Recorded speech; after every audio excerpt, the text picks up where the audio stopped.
2003년 9월 24일 대한민국 서울. 추석 연휴가 막 끝난 도시의 공기는 아직 명절에 들뜬 기운이 채가시지 않은 듯 했습니다.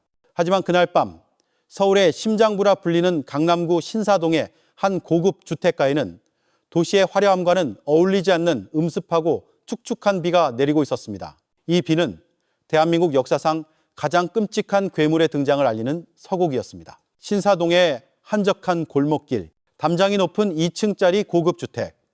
이 집에는 명문사학의 명예교수인 69세 이모 씨와 그의 아내 68세 이모 씨가 살고 있었습니다. 평생을 학문에 바친 노부부, 사회의 존경을 한 몸에 받는 이들이었습니다. 그날 밤 10시경 한 남자가 담장을 응시하고 있었습니다. 그는 비를 피하려는 듯 노란색 비옷을 깊게 눌러쓰고 있었습니다. 하지만 그의 손에는 우산 대신 직접 만든 묵직한 쇠망치, 해머가 들려 있었습니다. 그는 망설이지 않았습니다. 마치 익숙한 길을 가듯 그는 가스 배관을 타고 2층 베란다로 기어 올라갔습니다. 창문은 잠겨 있지 않았습니다. 집안의 불은 꺼져 있었고 노부부는 이미 깊은 잠에 빠져들었을 시간이었습니다. 남자가 집안에 발을 들인 순간 그가 예상하지 못한 변수가 발생합니다. 1층에서 키우던 개가 낯선 침입자의 냄새를 맡고 격렬하게 짖기 시작했습니다. 누구세요? 잠에서 깬 노 교수. 이 씨가 2층 침실 문을 열고 나왔습니다. 그 순간 노 교수의 눈에 보인 것은 어둠 속에 서 있는 노란 비옷의 실루엣, 그리고 번쩍 하고 자신의 머리를 향해 내리쳐지는 둔탁한 금속의 섬광이었습니다. 비명은 단 한 번으로 끝났습니다. 남자는 쓰러진 노 교수를 향해 망설임 없이 마치 어떤 의식을 치르듯 거듭해서 해머를 내리쳤습니다. 4번, 5번, 6번, 두개골이 부서지는 끔찍한 소리가 빗소리에 묻혀갔습니다. 여보, 남편의 비명을 듣고 뛰쳐나온 아내. 그녀 역시 같은 운명을 맞이했습니다. 남자는 비명을 지르는 노부인을 복도에서 무자비하게 가격했습니다. 모든 것이 끝나는 데는 채 10분도 걸리지 않았습니다. 집안은 다시 정적이 찾아왔습니다. 빗소리만이 유일한 소리였습니다. 남자는 피로 범벅이 된 해머를 들고 집안을 유유히 둘러보았습니다. 그는 서랍을 뒤졌지만 현금이나 귀중품에는 큰 관심이 없는 듯 했습니다. 그는 마치 자신이 이룬 작업을 감상하듯 시신을 잠시 내려다보았습니다. 그리고 그는 자신이 들어왔던 베란다를 통해 왔던 것처럼 조용히 사라졌습니다. 그가 남긴 유일한 흔적은 노부부의 피로 물든 것일 바닥에 찍힌 선명한 발자국 하나였습니다. 다음 날 아침 이웃의 신고로 출동한 경찰이 현관문을 강제로 열었을 때 그들을 맞이한 것은 차마 눈뜨고 볼 수 없는 지옥도였습니다. 대한민국에서 가장 안전하다고 여겨졌던 강남의 한복판에서 사회적으로 존경받는 노부부가 자신들의 집에서 이토록 잔인하게 살해당했다는 사실은 사회 전체에 엄청난 충격을 안겨주었습니다. 경찰은 초동 수사에 착수했습니다. 하지만 현장은 너무도 혼란스러웠습니다. 범인의 지문은 발견되지 않았습니다. 비옷과 장갑으로 흔적을 완벽히 가렸기 때문입니다. 경찰은 원한 관계에 무게를 두었습니다. 혹은 전문적인 강도의 소행일 것이라 추측했습니다. 이렇게 잔인하게 살해한 것을 보면 분명 원한이다. 아니다. 부유층을 노린 강도의 소행이다. 범인이 너무 잔인했을 뿐이다. 수사는 미궁에 빠졌습니다. 그 누구도 이것이 한 개인의 원한이나 단순한 강도 사건이 아니라는 것을 알지 못했습니다. 그 누구도 이것이 대한민국 최초의 사이코패스 연쇄살인범의 끔찍한 오프닝 무대였다는 것을 상상조차 하지 못했습니다. 그는 왜 아무런 연고도 없는 노부부를 이토록 잔인하게 살해해야만 했을까요? 그의 머릿속을 지배한 그 증오의 정체는 무엇이었을까요? 이 남자의 이름 유영철, 당시 나이 33세, 전과 14범. 그는 이 순간 사회를 향한 자신만의 전쟁을 선포한 것이었습니다. 유영철, 1907 10년 4월 18일 전라북도 고창에서 태어났습니다. 그의 이름은 훗날 희대의 살인마, 사이코패스의 동의어가 되었지만 그 시작은 불행과 결핍으로 얼룩진 평범한 빈민가의 아이였습니다. 그의 유년기는 지독한 가난과의 싸움이었습니다. 아버지는 알코올 중독자였고 폭력적이었습니다. 어머니는 그런 남편을 견디다 못해 그가 6살 때 집을 나갔습니다. 이후 아버지가 재혼했지만 계모 밑에서의 삶 역시 순탄치 않았습니다. 유영철 자신은 훗날 자신의 불행한 유년기를 과장하며 살인의 동기로 포장하려 했습니다. 나는 어릴 때부터 간질 뇌전증을 앓았다. 아버지는 내가 발작을 일으킬 때마다 저주받은 놈이라며 나를 때렸다. 계모는 나를 굶겼고 나는 쥐를 잡아먹으며 연명했다. 이 중 일부는 사실일 수 있습니다. 하지만 전문가들은 그가 자신의 범죄를 합리화하기 위해 기억을 편집하고 과장했을 가능성이 높다고 분석합니다. 실제로 그의 아버지는 간질 병력이 있었고 유영철 역시 이를 유전받았을 가능성이 있습니다. 이 간질이라는 질병은 훗날 그가 경찰의 소나귀에서 빠져나가는 결정적인 무기가 됩니다. 그의 삶이 본격적으로 궤도를 이탈하기 시작한 것은 청소년기였습니다. 중학교 2학년, 그는 처음으로 절도죄로 소년원에 입소합니다. 이후 그의 삶은 학교가 아닌 소년원과 교도소가 차지했습니다. 10대 시절 절도, 폭력, 20대 시절 특수절도, 강도상해, 성폭력. 그의 범죄 기록은 그의 20대를 빼곡히 채웠습니다. 그는 대담한 도둑으로 나름의 명성을 얻었습니다. 일반 가정집은 물론 경찰서 유치장, 심지어는 청와대 인근의 고급 빌라까지 털었습니다. 그는 기술적인 도둑이었습니다. 가스 배관을 타고 건물 외벽을 오르는 데 능숙했고 어떤 잠금 장치든 순식간에 해제했습니다. 아이러니하게도 이 범죄 기술은 훗날 살인 기술에 기반이 됩니다. 신사동 노부부 살해 당시 그가 가스 배관을 타고 2층 베란다로 침입할 수 있었던 것도 수년간 다져온 절도 기술 덕분이었습니다. 그의 삶에 빛처럼 보이는 순간이 없었던 것은 아닙니다. 1991년 그는 교도소에서 만난 한 여성과 결혼을 약속합니다. 하지만 결혼 직전 그는 또다시 절도죄로 수감됩니다. 1993년 그는 옥중에서 결혼식을 올렸고 곧 아들이 태어났습니다. 아들의 존재는 그에게 평범한 가장이라는 꿈을 꾸게 했습니다. 출소 후 그는 한동안 절도 행각을 멈추고 막노동을 하며 생계를 유지하려 했습니다. 어쩌면 그의 인생이 바뀔 수 있었던 마지막 기회였을지도 모릅니다. 하지만 악마의 유전자는 그를 평범하게 살도록 내버려두지 않았습니다. 2000년 그는 또다시 특수절도 및 강간 혐의로 체포되어 징역 3년 6개월을 선고받고 전주교도소에 수감됩니다. 그리고 2002년 그의 인생을 송두리째 바꾼, 어쩌면 대한민국 사회 전체의 운명을 바꾼 한 통의 편지가 교도소로 날아듭니다. 그것은 아내로부터 온 이혼 요구서였습니다. 아내는 더 이상 범죄자인 남편과 함께할 수 없다고 통보했습니다. 유영철에게 아내와 아들은 자신이 세상과 연결된 마지막 끈이었습니다. 그 끈이 가장 절망적인 순간에 가장 비참한 방식으로 끊어져 버린 것입니다. 교도소 동료들의 증언에 따르면 유영철은 이혼 통보를 받은 직후 며칠간 식음을 전폐하고 울부짖었다고 합니다. 그리고 그 슬픔은 곧바로 끔찍한 증오로 변질되었습니다. 그는 아내가 자신을 배신한 이유가 돈 때문이라고 생각했습니다.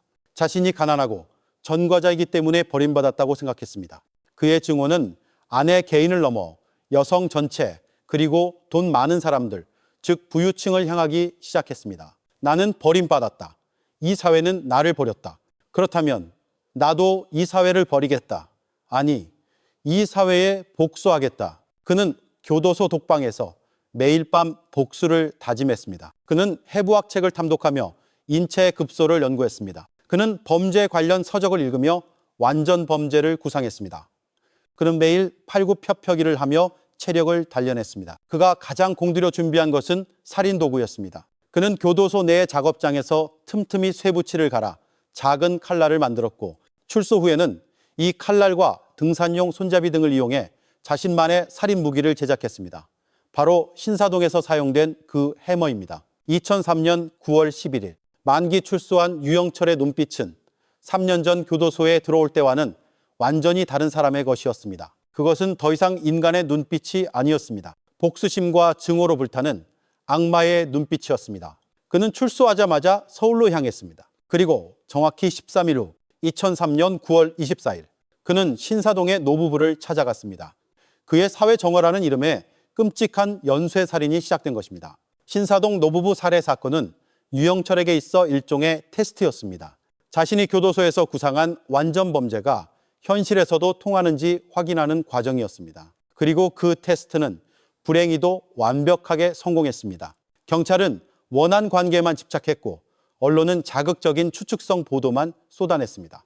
유영철은 자신의 집에서 이 모든 상황을 지켜보며 경찰의 무능함과 사회의 혼란을 비웃고 있었습니다. 그는 확신했습니다. 나는 잡히지 않는다. 그리고 그는 신사동 사건으로부터 불과 15일 만에 두 번째 사냥에 나섭니다. 2003년 10월 9일 한글날 공휴일이었습니다. 서울 종로구 구기동 이곳 역시 신사동 못지않은 전통적인 부촌이었습니다. 유영철은 한적한 주택가를 어슬렁거리며 먹잇감을 물색했습니다. 그의 눈에 굳게 닫힌 2층짜리 주택의 대문이 들어왔습니다. 그는 초인종을 눌렀습니다. 반응이 없었습니다. 집이 비었나? 그는 담을 넘기로 결정했습니다. 신사동에서처럼 가스 배관을 타려 했지만 구조가 여의치 않았습니다. 그는 대신 정원수를 발판 삼아 2층 베란다로 올라갔습니다. 그리고 그곳에서 1층 거실의 끔찍한 광경을 목격합니다. 집 안에는 이미 다른 살인이 벌어져 있었습니다. 80대 노모와 60대 집주인 여성, 그리고 30대 아들, 일가족 3명이 둔기에 맞아 처참하게 살해당해 있었습니다. 유영철은 순간 당황했습니다. 자신이 계획한 사냥터에 자신보다 먼저 온 누군가가 있었던 것입니다. 라고 유영철은 훗날 경찰 조사에서 진술했습니다. 구기동 사건은 내가 한 것이 아니다. 나는 그저 목격자일 뿐이다. 하지만 이것은 수사에 혼선을 주기 위한 그의 거짓말이었습니다. 경찰은 구기동 현장에서 유영철의 것과 일치하는 발자국을 발견했습니다. 신사동 현장에서 발견된 그것과 동일한 265mm 사이즈의 희귀한 등산화 발자국이었습니다. 진실은 이렇습니다. 그날 유영철은 담을 넘어 집 안으로 침입했습니다. 그는 1층에서 80대 노모를 먼저 살해했습니다.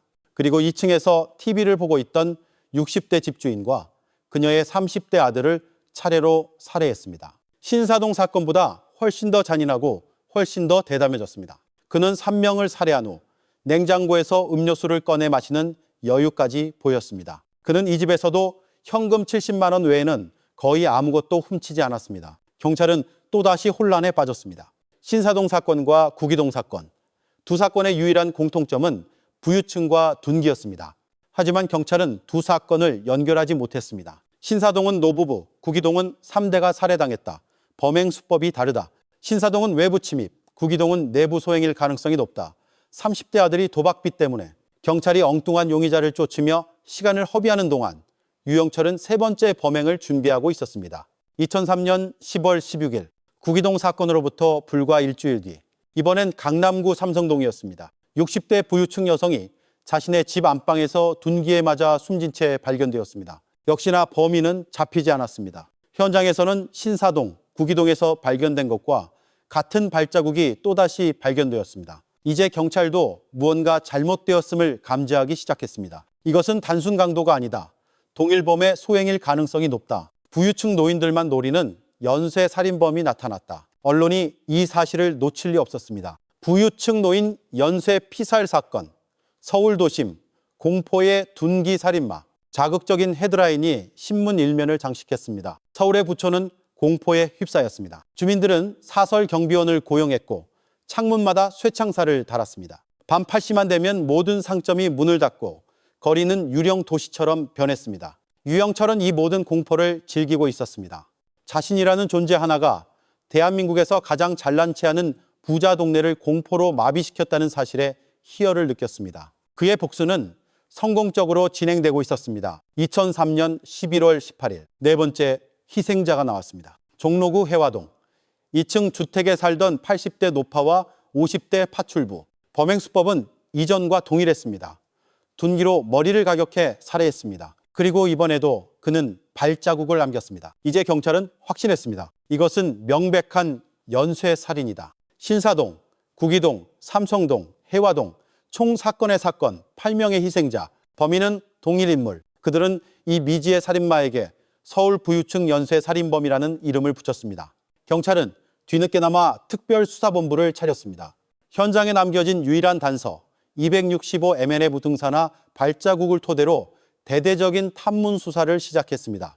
그들은 해당 등산화 모델을 수입한 업체를 찾아냈고 구매자 명단을 확보했습니다. 수사망이 아주 조금씩 유영철을 향해 좁혀오고 있었습니다. 하지만 유영철은 이 모든 상황을 비웃기라도 하듯 돌연 자취를 감췄습니다. 그의 네 번째 살인 이후 한 달이 넘도록 아무런 추가 범행도 일어나지 않았습니다. 경찰은 범인이 심경의 변화를 일으켰거나 해외로 도피했을 것이라고 추측했습니다. 부촌의 주민들은 안도의 한숨을 내쉬었습니다. 하지만 그것은 안도가 아니라 더 큰 폭풍을 앞둔 고요함이었습니다. 유영철은 사라진 것이 아니었습니다. 그는 단지 휴식을 취하고 있었을 뿐입니다. 그리고 그 휴식기 동안 그의 내면에서는 또 한 번의 변화가 일어나고 있었습니다. 그의 살인 욕구는 여전히 들끓었지만 증오의 대상이 바뀌기 시작한 것입니다. 부유층에 대한 증오가 이제 여성, 특히 특정 직업군의 여성을 향하기 시작했습니다. 2003년 12월 11일 유영철은 해화동 살인사건 이후 약 한 달 만에 임은동의 한 원룸에서 여대생을 살해하려다 미수에 그칩니다. 그는 이 과정에서 경찰의 절도 혐의로 체포됩니다. 연쇄 살인범 유영철이 자신의 정체를 숨긴 채 경찰의 손에 잡힌 것입니다. 만약 이때 경찰이 그의 정체를 알았더라면, 만약 이때 그가 연쇄 살인범으로 기소되었더라면 이후에 벌어질 10여 명의 끔찍한 희생은 막을 수 있었을 것입니다. 하지만 기적은 일어나지 않았습니다. 경찰은 그를 좀도둑 정도로만 취급했습니다. 그는 18일간의 구류를 살고 12월 29일 다시 세상 밖으로 풀려났습니다. 그리고 이 18일간의 구류는 유영철을 부유층 살인마에서 대한민국 역사상 유례 없는 쾌락형 살인마이자 시신훼손범으로 각성시키는 끔찍한 인큐베이터가 되고 말았습니다. 2003년 12월 29일 18일간의 짧은 구류 생활을 마치고 풀려난 유영철. 그의 마음속은 부유층에 대한 증오보다 더 강력한 새로운 분노로 들끓고 있었습니다. 그를 다시 한번 나락으로 밀어넣은 것은 또다시 여자였습니다. 출소 후 유영철은 교도소에서 알게 된 한 여성과 동거를 시작했습니다. 그녀는 출장 마사지 일을 하는 여성이었습니다. 유영철은 이 여성에게 깊이 빠져들었고 심지어 청혼까지 했습니다. 아들을 낳아준 전처 이후 그가 마음을 연 유일한 여성이었을지도 모릅니다. 하지만 그녀는 유영철의 과거를 알게 되었습니다. 그가 단순한 전과자가 아니라 성폭행 전과까지 있는 위험한 인물이라는 것을 알게 된 것입니다. 그녀는 공포에 질렸고 유영철에게 이별을 통보한 뒤 그의 곁을 떠났습니다. 또다시 버림받았습니다. 전처는 그가 가난하고 무능한 범죄자라서 떠났습니다. 새로운 여자는 그가 위험한 성범죄자라서 떠났습니다. 유영철의 뒤틀린 정신세계 속에서 이 두 가지 배신은 하나의 결론으로 귀결되었습니다. 여자들은 모두 똑같다. 특히 몸을 파는 여자들은 더럽고 배신을 일삼는다. 그의 증오의 대상은 부유층에서 여성, 특히 유흥업소 여성으로 완벽하게 전환되었습니다. 전처와 자신을 떠난 동거녀에 대한 복수심이 이제는 그와 아무런 관련도 없는 불특정 다수의 여성들을 향한 살이로 변질된 것입니다. 그는 새로운 사냥터를 물색했습니다. 더 이상 위험부담이 큰 부촌의 담을 넘을 필요가 없었습니다. 그는 사냥감이 스스로 사냥터로 걸어 들어오게 만드는 더 쉽고 안전한 방법을 고안해냈습니다. 그는 서울 마포구 신촌 일대의 번화가로 눈을 돌렸습니다. 이곳은 대학가와 유흥가가 밀집해 있어 출장 마사지나 조건 만남이 성행하는 곳이었습니다.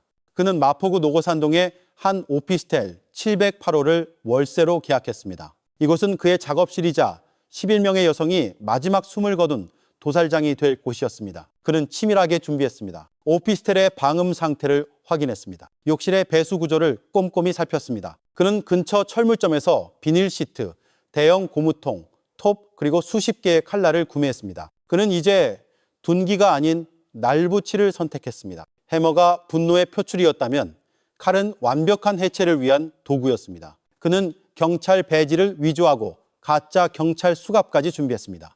이는 혹시 모를 저항에 대비하고 피해자에게 심리적인 압박을 주기 위함이었습니다. 그의 범행 수법 MO, 모두스 오퍼렌다이는 이제 완전히 새로운 단계로 진입했습니다. 1단계였던 부유층 살인에서는 대상이 불특정 다수의 부유층 노인이었고 장소는 피해자의 자택이었습니다. 그는 둔기로 머리를 가격한 뒤 사회에 대한 증오 표출이라는 목적을 달성하고 시신을 현장에 유기했습니다. 하지만 2단계인 여성 연쇄 살인에서는 대상이 특정 직업군인 유흥업소 여성이었고 장소는 바로 범인 유영철 자신의 오피스텔이었습니다. 방식은 칼로 살해 후 시신을 훼손하고 유기하는 것이었으며 목적은 여성에 대한 증오와 배신에 대한 복수였습니다. 그는 부자를 죽일 때는 부자의 공간에 침입해야 했습니다. 하지만 이제 그는 여자를 죽이기 위해 여자들을 자신의 공간으로 초대했습니다. 더 이상 연쇄 살인범이 위험을 감수하는 것이 아니라 희생자가 위험 속으로 스스로 걸어 들어오는 끔찍한 함정이 완성된 것입니다. 2004년 2월 차가운 바람이 채가 시지 않은 서울의 겨울, 유영철은 자신의 오피스텔에서 첫 번째 손님을 기다리고 있었습니다. 그의 손에는 출장 마사지 전단지가 들려 있었습니다. 그는 수화기를 들고 번호를 눌렀습니다. 네, 오후 마사지입니다. 지금 한 명 보낼 수 있어요? 조용한 분으로. 전화기 너머의 여성은 자신이 지금 통화하는 상대가 몇 달 전 서울을 공포에 떨게 한 둔기 살인마라는 것을, 그리고 자신이 지금 죽음의 문턱을 향해 한 걸음 내딛고 있다는 것을 전혀 알지 못했습니다. 서울 마포구 노고산동의 낡은 오피스텔 708호. 밖에서 보면 수백 개의 창문 중 그저 평범한 하나에 불과했습니다. 하지만 2004년 봄, 이곳은 대한민국에서 가장 끔찍한 지옥의 아가리였습니다. 유영철은 이곳에서 2004년 2월부터 5월까지 불과 3개월 동안 11명의 여성을 살해했습니다.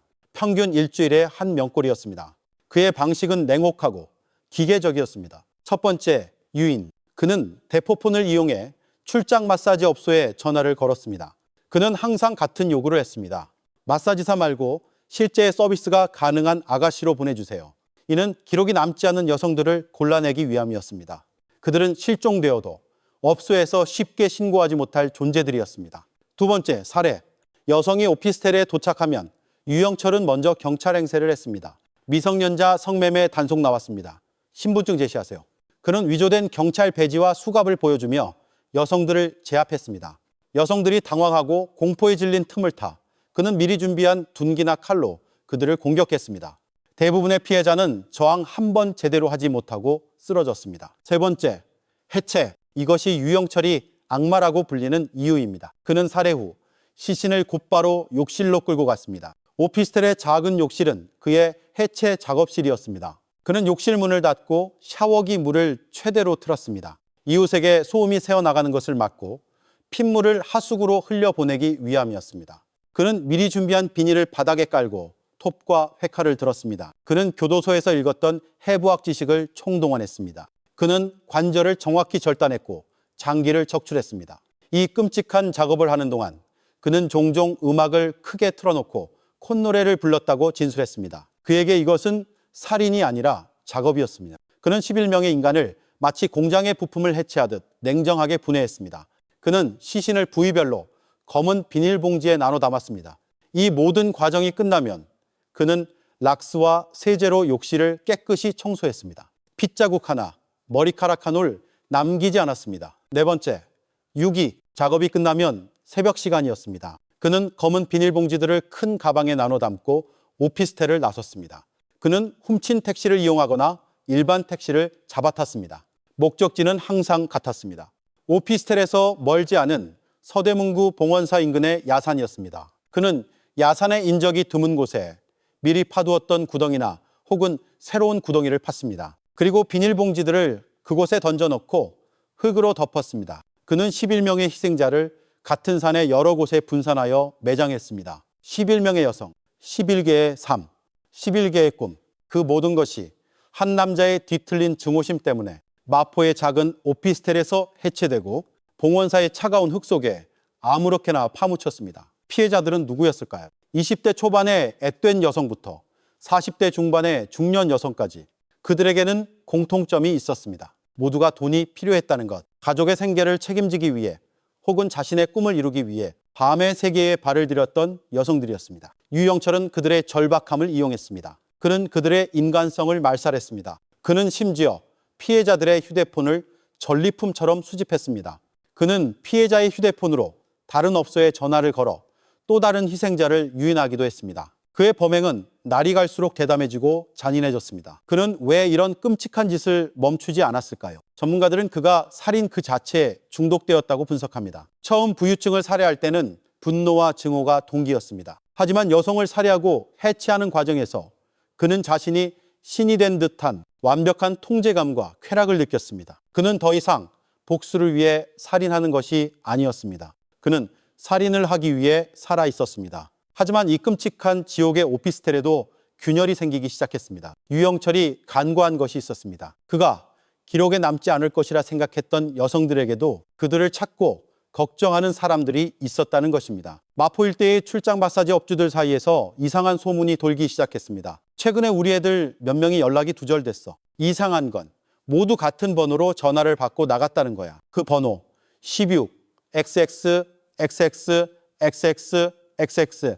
이거 뭔가 이상해. 아가씨들이 한두 명도 아니고 여러 업소에서 연달아 실종되자 업주들은 불안에 떨기 시작했습니다.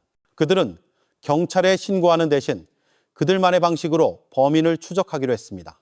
그들은 실종된 여성들이 마지막으로 통화한 그 죽음의 번호로 계속해서 미끼를 던졌습니다. 그리고 2004년 7월 유영철은 또 다른 사냥감을 물색하기 위해 자신이 이미 사냥했던 여성의 휴대폰을 켰습니다.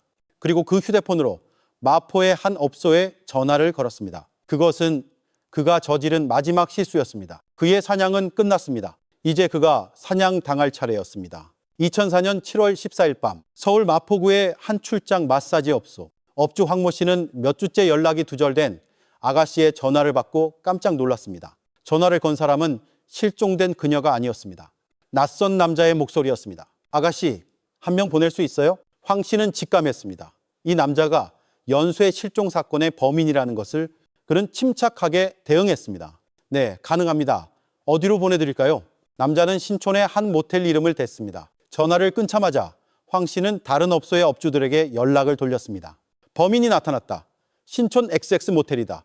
당장 경찰에 신고하고 우리도 잡으러 가자. 그동안 여성들의 실종 신고를 애써 무시했던 경찰도 이번에는 사태의 심각성을 깨닫고 즉각 출동했습니다. 형사 2개팀이 사복 차림으로 모텔 주변에 잠복했습니다. 업주들 역시 만약의 사태에 대비해 미끼로 보낸 여성에게 신호를 주면 즉시 방으로 덤벼들 준비를 하고 있었습니다. 자정 무렵 미끼 역할을 맡은 여성이 모텔 방으로 들어갔습니다. 방 안에는 유영철이 태연하게 앉아 있었습니다. 여성은 약속된 신호를 보냈습니다. 오빠, 잠깐만. 나 담배 좀. 신호가 떨어지자마자 밖에서 대기하던 업주들과 형사들이 동시에 방으로 들이닥쳤습니다. 움직이지 마. 경찰이다. 유영철은 격렬하게 저항했습니다. 그는 품 안에 숨기고 있던 위조경찰 배지를 꺼내들며 소리쳤습니다. 나 경찰이야. 너희들 뭐야? 심지어 그는 형사들에게 수갑을 채우려 했습니다. 하지만 수적으로 역부족이었습니다. 그는 현장에서 체포되었습니다. 부유층 연쇄살인마, 여성 연쇄 해체범, 희대의 살인마 유영철이 자신이 그토록 경멸했던 포주들의 손에 붙잡히는 실로 아이러니한 순간이었습니다. 유영철은 곧바로 마포경찰서로 이송되었습니다. 그를 체포한 형사들은 흥분했습니다. 단순한 성매매범이나 포주 행세를 하는 잡범인 줄 알았는데 그의 소지품에서 위조 경찰 배지, 수갑, 그리고 수십 개의 여성용 장신구와 휴대폰이 쏟아져 나왔기 때문입니다. 이거 보통 놈이 아니다. 직감적으로 연쇄 실종 사건의 범인임을 확신한 형사들은 그를 조사실에 앉히고 본격적인 신문을 시작했습니다.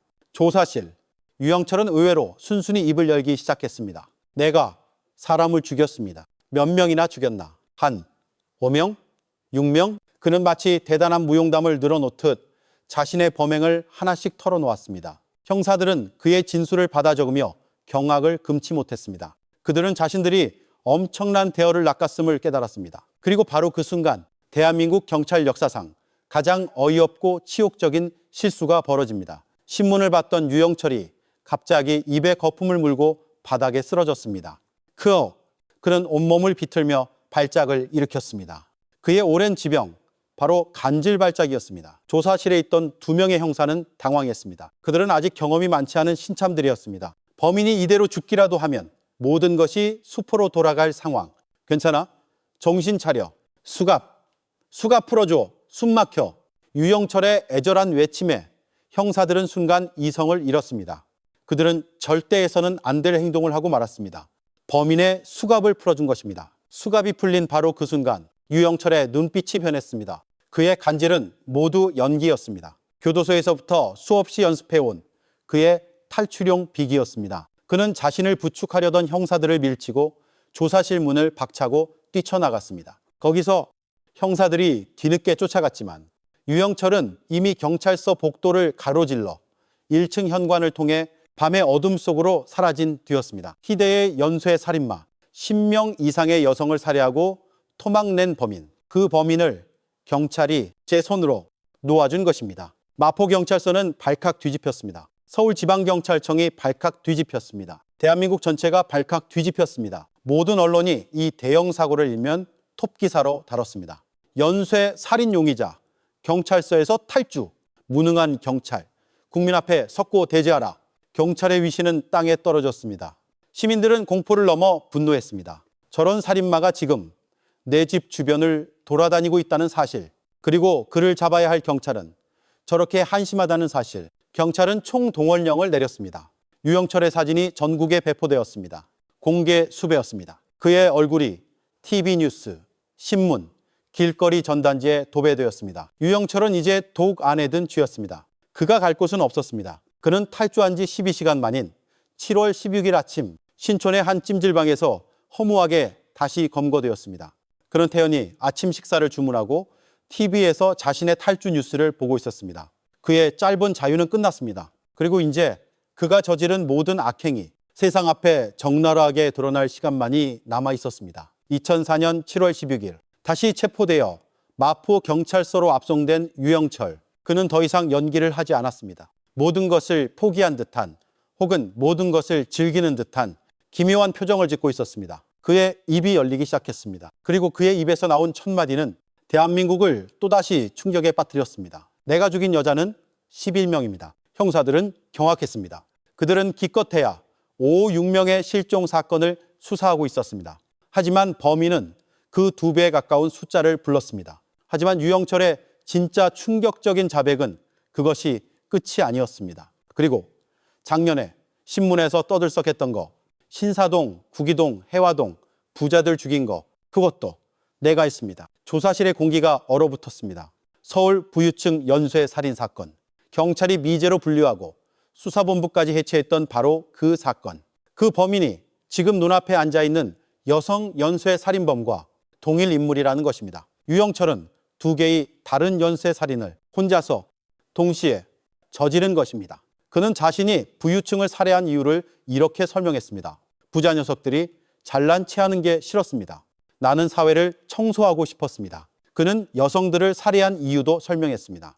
여자들은 정숙해야 합니다. 몸을 파는 여자들은 더럽습니다. 그래서 내가 심판했습니다. 청소와 심판. 그의 입에서 나온 단어들은 그가 자신의 범죄를 범죄로 인식하지 않고 오히려 사회 정의를 구현한 영웅적 행위로 생각하고 있음을 보여주었습니다.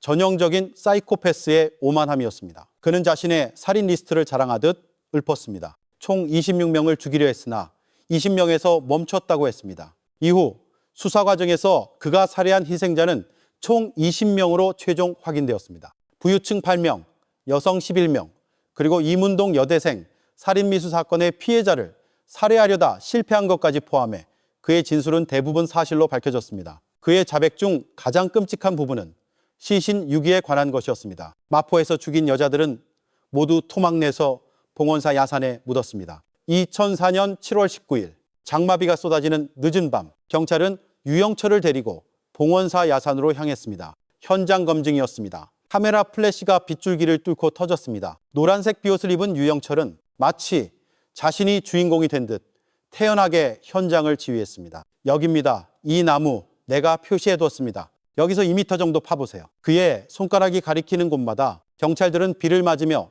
젖은 흙을 파헤쳤습니다. 그리고 곧 끔찍한 악취와 함께 검은 비닐봉지에 담긴 무언가가 드러나기 시작했습니다. 차마 말로 형용할 수 없는 인간의 존엄성이 완전히 파괴된 증거들이 밤새도록 흙 속에서 모습을 드러냈습니다. 11명의 여성이 그곳에 그렇게 버려져 있었습니다.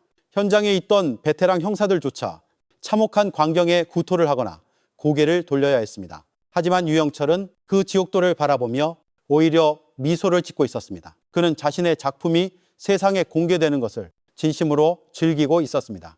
그의 오만함은 하늘을 찔렀습니다. 현장 검증을 위해 이동하는 차 안에서 그는 기자들을 향해 소리쳤습니다. 나는 사이코패스가 아니다.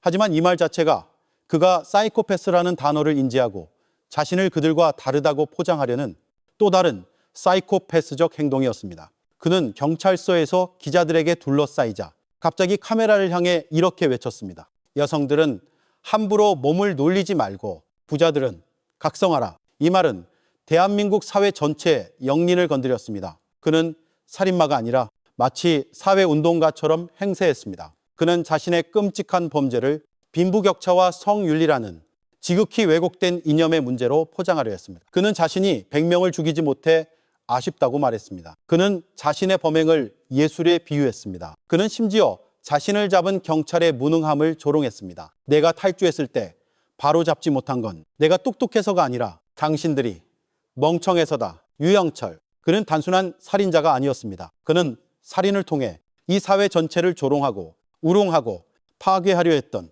철저히 계산된 악마였습니다. 2004년 9월 13일 유영철에 대한 첫 재판이 서울중앙지방법원에서 열렸습니다. 대한민국 전체가 이 세기의 재판을 주목했습니다.